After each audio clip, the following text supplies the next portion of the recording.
मन तुम खोजो रे सतगुरु साचा, मन तुम खोजो रे सतगुरु साचा। ऊंची दुकान देखी मति भूलो, ऊंची दुकान देखी मति भूलो। सो पकवान है कांचा, मन तुम खोजो रे सतगुरु साचा, मन तुम खोजो रे सतगुरु साचा।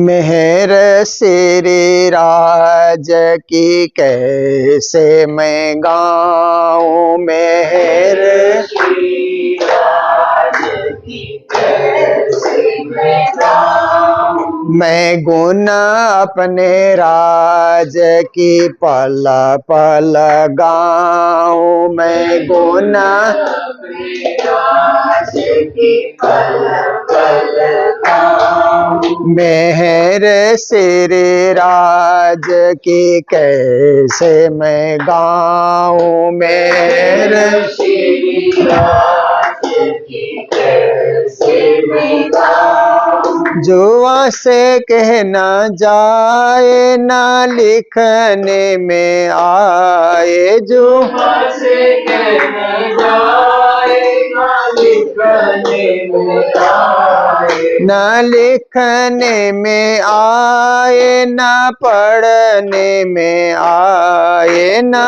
लिखने में आए ना पढ़ने में आए। मेहर श्री राज की कैसे मैं गाऊं, मेहर श्री राज की कैसे मैं गाऊं। मैं गुण अपने राज की पल पल गाऊं, मैं गुण अपने राज की पल पल गाऊं।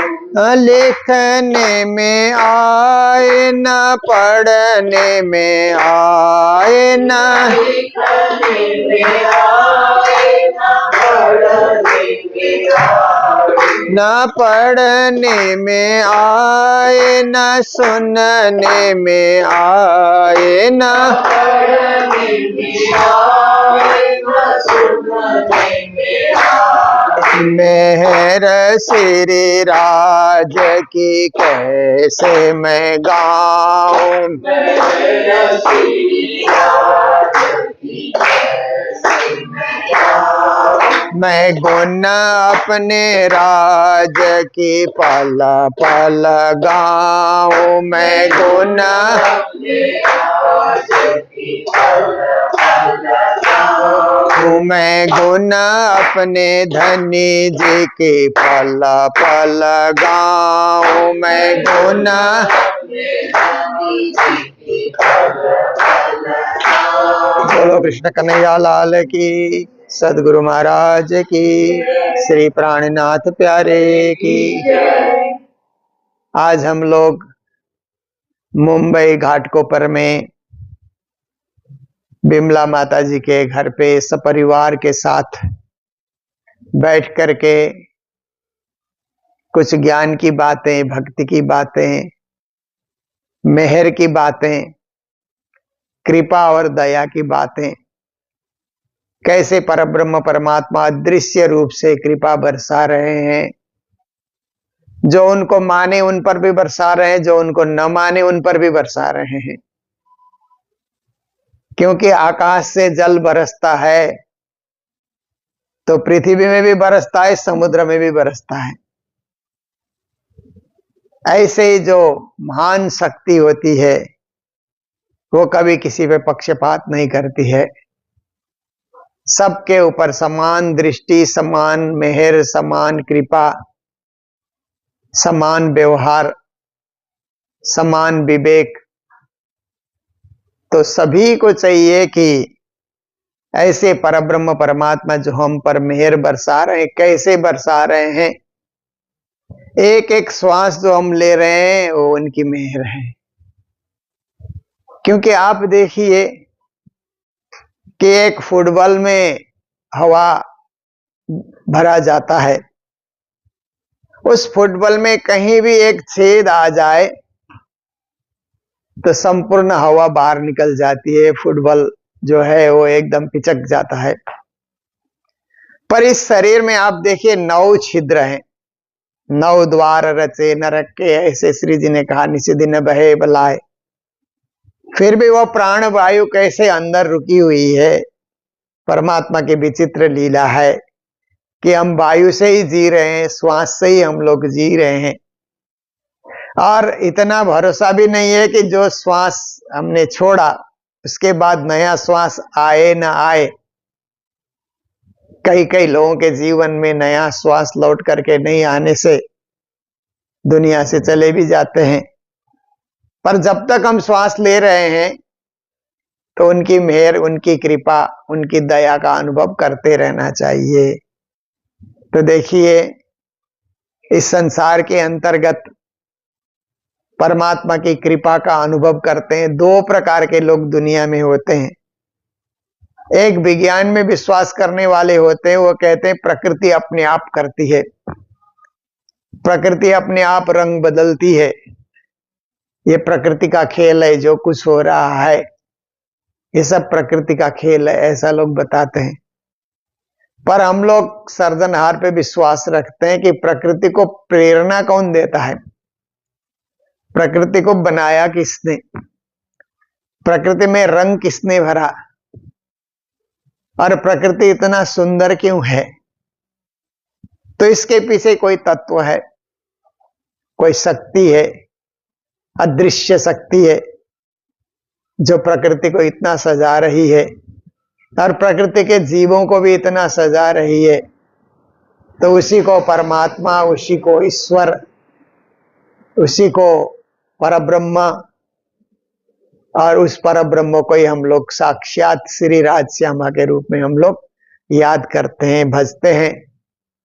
परमात्मा को याद करने के लिए कई कई तरीके हैं, परंतु हम लोग सच्चिदानंद स्वरूप शुद्ध साकार परब्रह्म अक्षरातीत श्री राजश्यामा के रूप में हम लोग भजते हैं, जपते हैं। तो हम लोग फिर उनकी मेहर का अनुभव करने के लिए, उन्होंने ही जो मेहर सागर की रचना की, श्री प्राणनाथ जी महाराज ने मेहर सागर की जो रचना की, उसको हम लोग सुख में, दुख में, संयोग में, वियोग में, खुशी में, गम में, कैसे ही परिस्थिति आ जाए हम लोग मेहर सागर का पाठ करते हैं। यात्रा में जाने से पहले भी हम लोग मेहर सागर का पाठ करते हैं। आजकल तो सब कुछ रिकॉर्डिंग हो चुका है, पूरी वाणी 18,758 चौपाई की रिकॉर्डिंग हो चुकी है, मेहर सागर की भी रिकॉर्डिंग हो चुकी है। कई कई कलाकारों ने अपने अपने स्वर के द्वारा मेहर सागर को सजाया है। हम लोगों ने मंगल धाम से भी मेहर सागर को सजाया, और सबसे पहले बार रंगीन चित्रों के साथ मेहर सागर की प्रस्तुति हम लोगों ने दी। फिर सब लोगों को जोश आया तो और कलाकारों ने भी और संस्थाओं ने भी अपने अपने ढंग से उसको सजाना चाहा। क्योंकि कोई अपने बगीचे में फूल लगाता है, दूसरों की भी इच्छा हो जाती है फूल लगाने की, इसमें हर्ज क्या है। जितने फूल खिलेंगे उतने ही सुंदरता छा जाएगी। जितने स्वर में, जितने आवाज में मेहर सागर का गायन होगा, परमात्मा के यश और कीर्ति को ही गाया जाता है। तो यही है कि परमात्मा हम पर कृपा बरसाते रहें। अभी अभी मैंने एक लेख पढ़ा, तो उसमें लेखक लिखता है कि हे श्री कृष्ण, मैं सुदामा तो नहीं हूं, पर आप तो कृष्ण ही है ना, इसीलिए प्यार बरसाते रहना।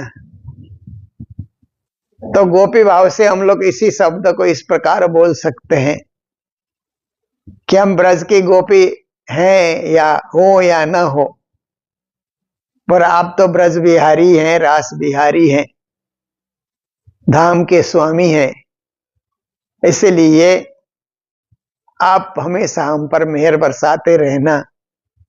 हम जो हैं पर आप तो वही है ना। हम कौन है हम नहीं जानते, पर आप तो सब जानते हैं। आप कौन है आप जानते हैं, हम कौन है आप जानते हैं, क्योंकि हमको भी आप ही ने रचा है। इसलिए है परब्रह्म स्वामी, है परब्रह्म परमात्मा, याद करते रहना। और दूसरा एक लेख मैं पढ़ा, क्योंकि मुझे ज्ञान सब जगह से मिल जाते हैं। सबसे पहले ज्ञान तो माता पिता से मिला, फिर बहुत बड़ा ज्ञान गुरुजी मंगलदास जी महाराज से मिला। उनके चरण शरण में रहने से उनके ज्ञान को सुनने का, लिपिबद्ध करने का, प्रकाशित करने का मुझे मौका मिला। गुरुजी मंगलदास जी महाराज ने ही प्राणनाथ जी की वाणी से अवगत कराया, तालीम उन्होंने दी। फिर उसके बाद मैं और किताबों को भी पढ़ता हूँ, प्रणामी साहित्य को छोड़ करके और साहित्य के भी पढ़ता हूँ। कभी कभी अखबार में भी बड़े अच्छे अच्छे आर्टिकल आते हैं, बहुत सुंदर सुंदर आर्टिकल आते हैं, तो वहां भी अच्छी बात होती है, तो हम ग्रहण कर लेते हैं। जीवन में काम आने वाली चीज कहीं भी मिल जाए। उत्तम विद्या लीजिए यद्यपि नीच पे होए, पढ़्यो अपावन ठौर में कंचन तजे न कोय। एक दोहा है, उसमें कहा गया कि उत्तम ज्ञान जहां में मिले ले लो। अपवित्र जगह में भी पैसा गिरा हुआ है तो लोग उठा लेते हैं। ऐसे ही कहीं भी कोई छोटा आदमी बोल रहा है, बड़ा आदमी बोल रहा है, कोई भी बोल रहा है, अगर काम की चीज है तो उसको लेने में कोई हर्ज नहीं है। ज्ञान हम कहीं से लेते हैं। तो एक और लेख में मैंने पढ़ा कि हे कान्हा कृपा बरसाते रहना, उम्र से ज्यादा जिम्मेदारियां हैं।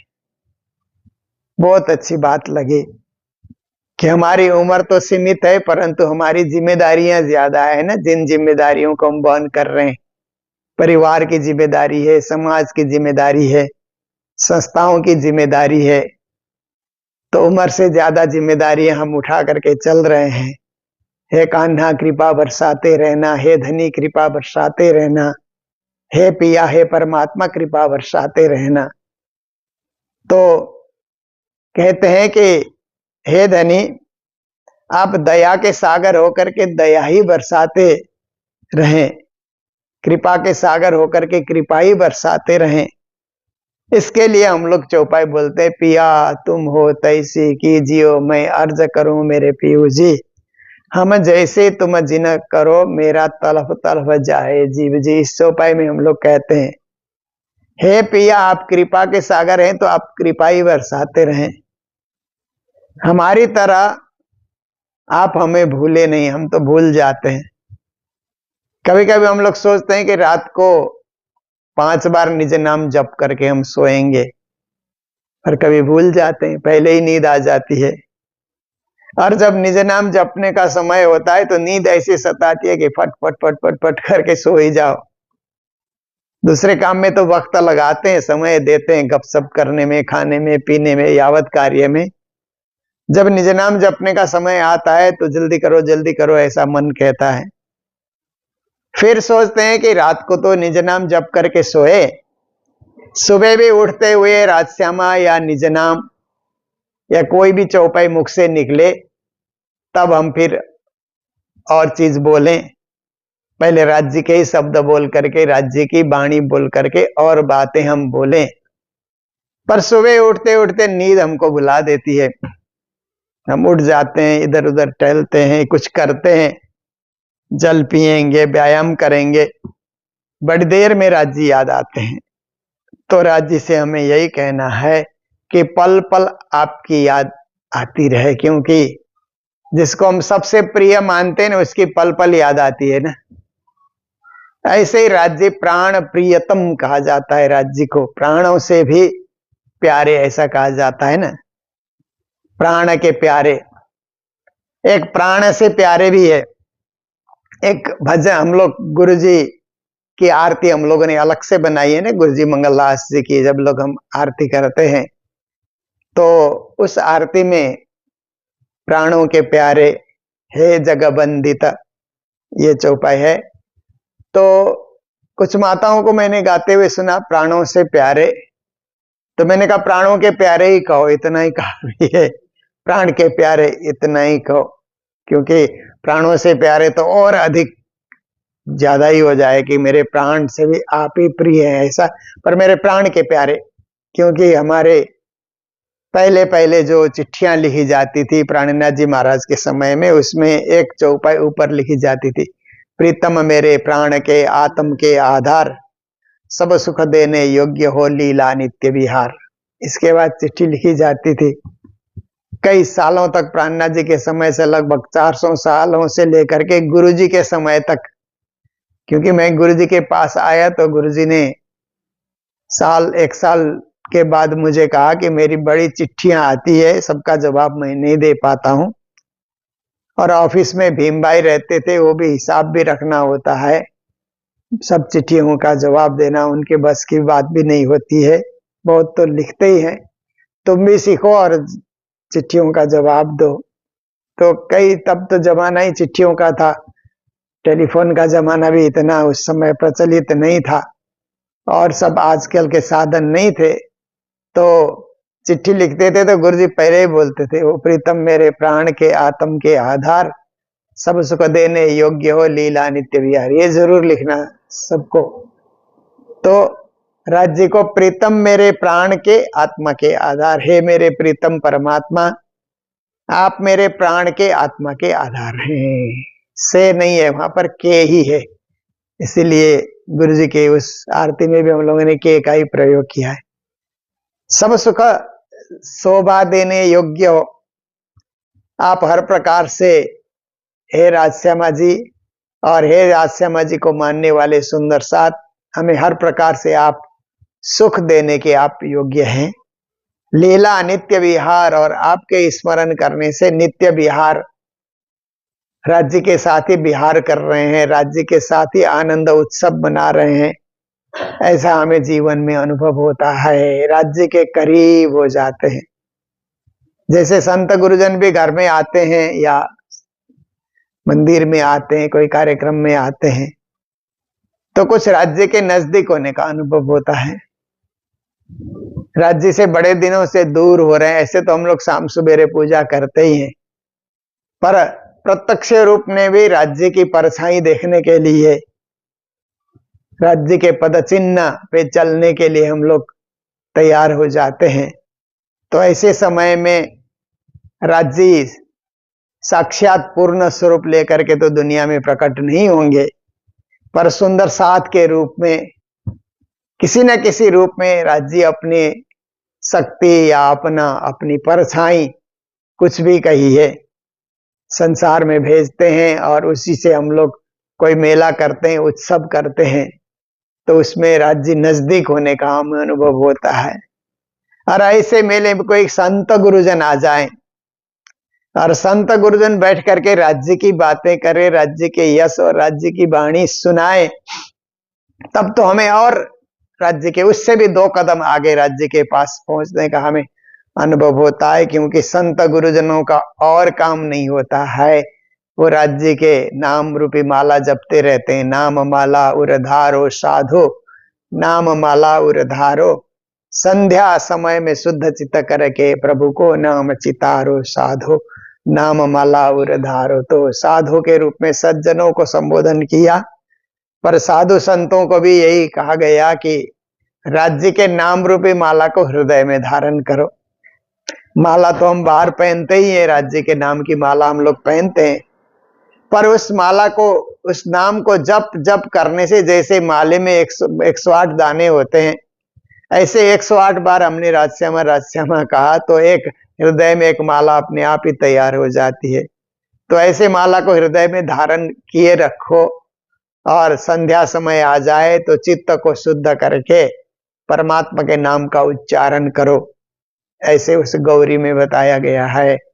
तो यही है कि हम जीवन को राज्य से जोड़ करके सत्कर्म करें, कमाई करें, धंधा करें, व्यापार करें, बिजनेस करें, लोगों से लेन देन करें, बातचीत करें, पर हमारा जो झुकाव है राज्य के तरफ हो, राज्य को याद करते हुए सब काम करें। कि हमसे किसी का बुरा न हो जाए, हम किसी को किसी प्रकार से हमारी बात से चोट न पहुंचे। जितना हो सके हम मरहम पट्टी लोगों को कर सकें, लोगों को सन्मार्ग दिखा सकें, सहयोग लोगों को कर सकें। नहीं सहयोग कर सके तो किसी का बुरा भी न करें, किसी को असहयोग करके दुख देना या किसी प्रकार से कष्ट पहुंचाना प्रत्यक्ष परोक्ष रूप से, ये हमारा लक्ष्य नहीं होना चाहिए। हमारा लक्ष्य होना चाहिए कि सबका भला करो और सबके उद्धार के लिए संलग्न रहो और अपने जीवन को भी सही पथ पर लेकर चलो और सबके जीवन को भी सही पथ पर लेकर चलो। तो इस परिवार में जब से कोरोना महामारी आई और उस समय हम लोगों ने सभी से आग्रह किया था कि आप सब लोग मेहर सागर पाठ करें। सुबह 8 बजे हम लोग YouTube से चला देते थे। मेहर सागर में कई सुंदर साथ उसमें सम्मिलित हुए और कई लोग आज भी उसका पालन कर रहे हैं। और इस परिवार में भी रात्रि को सोने से पहले मेहर सागर का पाठ करके सोने की परंपरा है। आप सब लोग इस परंपरा को पाले हुए हैं। ये बहुत ही अच्छी बात है कि आपके जीवन में राज्य की मेहर, जिस भाव से आप लोग पाठ कर रहे हैं उसी तरह राज्य की मेहर भी बरसे और आप सब लोग सदा सदा सत्कर्म करते हुए जीवन को उज्जवल बनाएं और जीवन को आप परमात्मा के उन्मुख कर सकें। यही आज के दिन में आप सबके प्रति विनम्र प्रार्थना करते हुए ये मुंबई की यात्रा 7 दिवसीय यात्रा है। तो अलग अलग जगह में प्रवचन होंगे, जहाँ कहीं सत्संग, प्रवचन, वाणी, चर्चा, जिस प्रकार का जो संयोग होगा। और हम लोग मंदिर में आने वाले रविवार को हम लोग प्राणनाथ जी और देवचंद्र जी के मिलाप का उत्सव भी वहां पर मनाएंगे, क्योंकि गुरुजी ने मुंबई के सुंदर साथ ने कहा कि सबका अपना अपना मेला है। मुंबई का मेला क्या होगा? तो गुरुजी ने कहा ये देवचंद्र जी और प्राणनाथ जी के मिलाप की तिथि को कहीं कोई मेला नहीं मनाते हैं, ये मुंबई के सुंदर साथ मनाया करें। तो गुरुजी के समय में तो जोर शोर से मनाया जाता था। फिर गुरुजी के बाद गुरुजी की तिथि को ही वार्षिक मेले के रूप में जोर शोर से मनाया जाने लगा। पर ये मिलाप की तिथि को भी किसी न किसी रूप में, पारायण के रूप में और सुंदर साथ के उपस्थिति के रूप में इसका भी पालन होता आ रहा है। और मैं भी मुंबई आता हूं तो क्योंकि यहाँ अधिकांश सुंदर साथ गुरुजी से ही दीक्षित और गुरुजी से ही प्रेरित सुंदर साथ यहाँ पर हैं, तो उन सबको गुरुजी की याद ताजा हो जाए। गुरुजी की याद ही परम धाम की याद है, पर ब्रह्म परमात्मा की याद है। और गुरुजी के दिए हुए मेले और उत्सव, उपदेश और ज्ञान फिर से ताजा हो जाए, फिर से जीवंत हो जाए और फिर से हम सतपथ पर चलने के लिए अग्रसर हो। यही भावना लेकर के हम भी आते हैं, गुरुजी की तिथि में भी आते हैं और ये मिलाप की तिथि में भी आते हैं। तो इस बार भी इसी लक्ष्य को लेकर के यहाँ पर आए हैं और इस घर से ये मुंबई की यात्रा, आध्यात्मिक यात्रा का शुभारंभ हम लोगों ने आज से कर ही लिया है। आगे आगे जैसे भी कार्यक्रम होगा, हमारे YouTube में प्रणामी मीडिया चैनल से जुड़े हुए हमारे सभी जो दर्शक वृंद हैं, सुंदर साथ हैं, उनको भी ये यात्रा, आध्यात्मिक यात्रा में जो धर्म चर्चा की जाएगी उसे देखने का, सुनने का और जीवन में अनुभव करने का मौका मिलेगा। इन्हीं शब्दों के साथ अभी के प्रवचन को विराम दे रहे हैं। सदा आनंद मंगल में रहिए, सदा आनंद मंगल में रहिए, सदा आनंद मंगल में रहिए, सदा आनंद मंगल में रहिए। मातर साध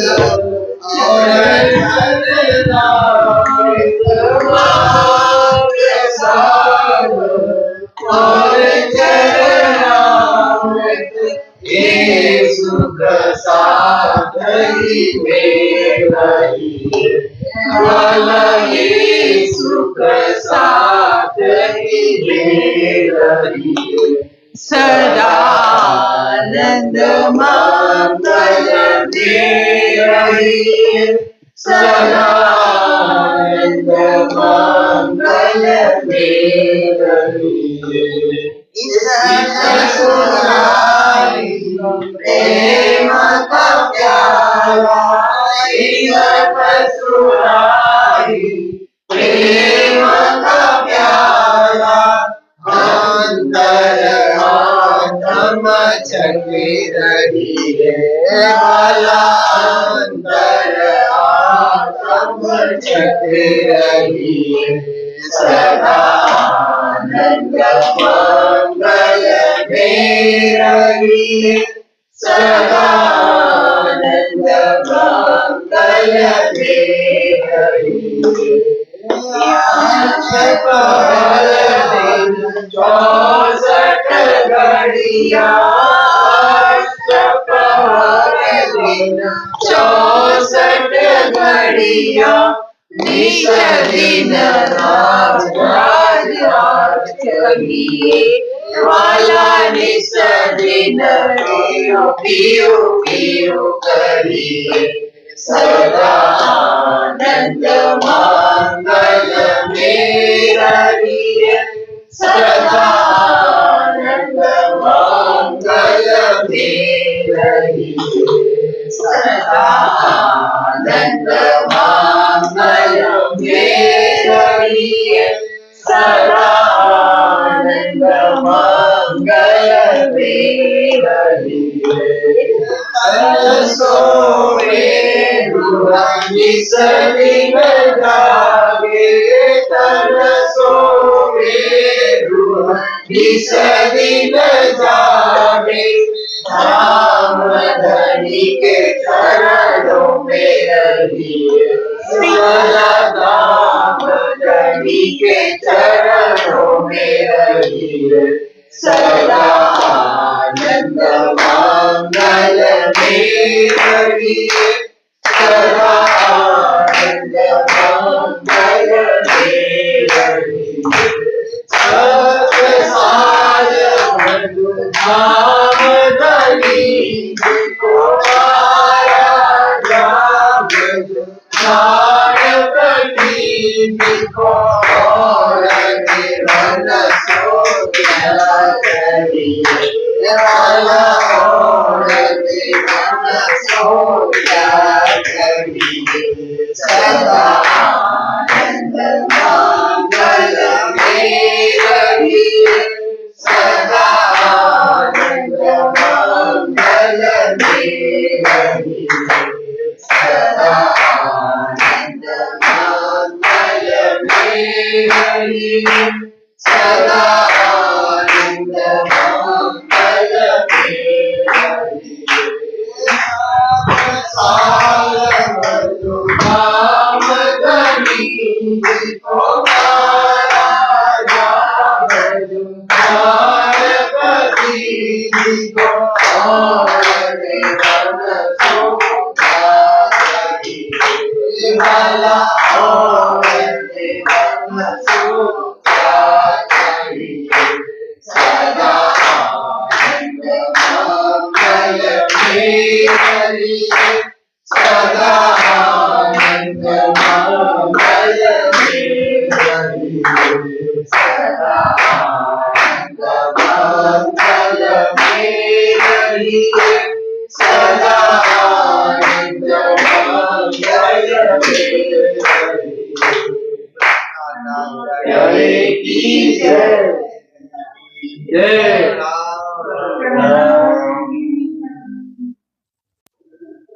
हम लोग होली के दिनों में कालिम्पोंग में इस बार भी 108 पारायण कर रहे हैं। श्री कृष्ण प्रणामी मंदिर इच्छे बस्ती में जो सबसे पुराना मंदिर है, वहाँ पे होली के दिनों में सप्ताह व्यापी पारायण करेंगे और वो पारायण तो गुरु जी की कृपा से अवश्य ही पूरा होगा, उसमें तो कोई कमी रहती नहीं है। और राज्य की कृपा और उस मंदिर के संस्थापक दयालदास महाराज और राजबाई माता की कृपा से सब पूर्ण हो जाएगा। एक पारायण और हम लोग अप्रैल के महीने में रामनवमी के अवसर पर 6 अप्रैल से लेकर के 14 अप्रैल तक 108 पारायण करने जा रहे हैं। वो पारायण MRS प्रणामी हॉस्पिटल के नाम से हम लोग कर रहे हैं। हॉस्पिटल का ओपनिंग भी उसी दिन करेंगे। पहले 15 बेड से शुरू करेंगे, फिर 100 बेड तक जाएंगे, फिर 200, 300 करके 500 तक का लक्ष्य है। राज जी जहाँ तक पहुँचाएंगे वहाँ तक जाएंगे। तो इस हॉस्पिटल का भी सहयोग हो जाए, यह भाव लेकर के हम लोगों ने पारायण की निछावर रखी है। तो आज ही से यहाँ पर शुभारंभ कर रहे हैं और इस यात्रा में, मुंबई यात्रा में जितने भी सुंदर साथ मिलेंगे, एक एक पारायण करके सभी को जोड़ने का प्रयास किया जाएगा। और एक एक बूंद से जिस प्रकार से सागर हो जाता है, इसी तरह एक एक पारायण से ये भी एक हॉस्पिटल का जो नया कार्य है वो भी पूर्ण होकर के जाएगा और रोगियों का इलाज होता रहेगा। और जो गरीब दुखी जो असहाय हैं उनका फ्री इलाज किया जाएगा। बाकी जो लोग संपन्न लोग हैं उन लोगों से लिया जाएगा, जो भी हॉस्पिटल का चार्ज होगा वो लिया जाएगा। पर जो सुंदर साथ हैं और सुंदर साथ में भी जो नहीं समर्थ हैं, ऐसे लोगों के लिए उन लोगों को फ्री में भी वहाँ पर उपचार किया जाएगा। इस हिसाब से हॉस्पिटल का निर्माण हो गया है। निर्माण का कुछ काम ही बाकी है, विशेष बचा हुआ है। तो आने वाले अप्रैल के 14 तारीख इसका भव्य ओपनिंग होगा। आप सभी को कोटि कोटि करबद्ध प्रेम प्रणाम। प्रणाम जी। आज हम लोग बहुत धन्य हो गए। गुरुजी श्री मोहन प्रियदास जी महाराज हमारे यहाँ आज पधारे हुए हैं और ये हमारा सौभाग्य है। और माता जी विमला बेन का भी आशीर्वाद है और गुरुजी श्री मंगलदास महाराज भी हमारे ऊपर मेहर बरसा रहे हैं। और सब लोग आज हमें जो कोरोना के बाद जो भी हम लोग बिना एक भी दिन कट किए हुए हम लोग रोज पूरे सब लोग फैमिली के साथ मेहर सागर हम लोग करते हैं, उससे हमें बहुत शांति मिलती है। बहुत बहुत एक जो परमानंद जो है वो इतना हमें आनंद देता है। और ये पूरा जो हमें ये जो रास्ता है वो गुरुजी मोहन प्रियदास महाराज जी ने ही बताया कोरोना के समय, और तब से अब तक अवितरित चालू है और अब ये जिंदगी भर चालू रहेगा। हमको ये मार्ग बताने के लिए बहुत बहुत धन्यवाद। प्रणाम गुरुजी, प्रणाम।